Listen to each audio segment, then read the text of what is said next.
Hi, my name's Alex. I'm a co-founder at RentItEasy, and I'm here to talk to you today about how to store data securely without violating the law. That's a question that came in from one of our landlords, and it's a pretty good one. I could easily punt on this one and say, hey, just store everything in RentItEasy, but that's not the most useful answer. So I'll actually talk you through what I've always done, and being someone who not only is a landlord but has a background in risk management, that's the angle I approach things from. And the first question I would ask myself is, what's the bare minimum that I can store? And that's what I'd store. Also, being a risk management guy, I think sometimes you're in a weird space with being a landlord. You kind of skirt a lot of regulations. You kind of want to get as close as you can to being fair and being thorough, but you never want to take on a ton of unnecessary compliance risk.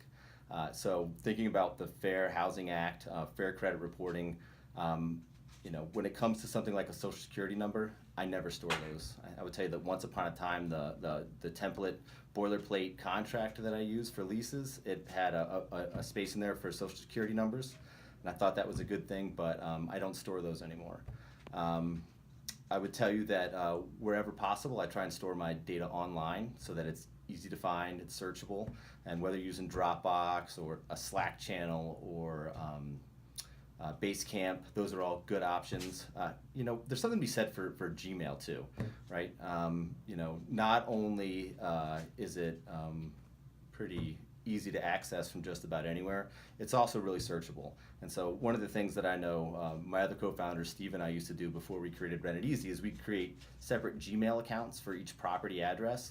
So it would be like 3326 Fairfax at gmail.com, and we'd use that for all the applications that go through. We'd use that for any conversations about payments. We'd use that for any conversations about applications, etc., so that it's all in one spot, easily searchable. But 30,000 foot view, store as little as you can, bringing it down a level, accepting the fact that you have to store some data, try and put it in a place that's safe, secure, online and searchable, try and keep stuff out of hard copy. I'd be remiss if I didn't mention that RentItEasy provides a full platform to store data, really searchable, in the cloud, secure.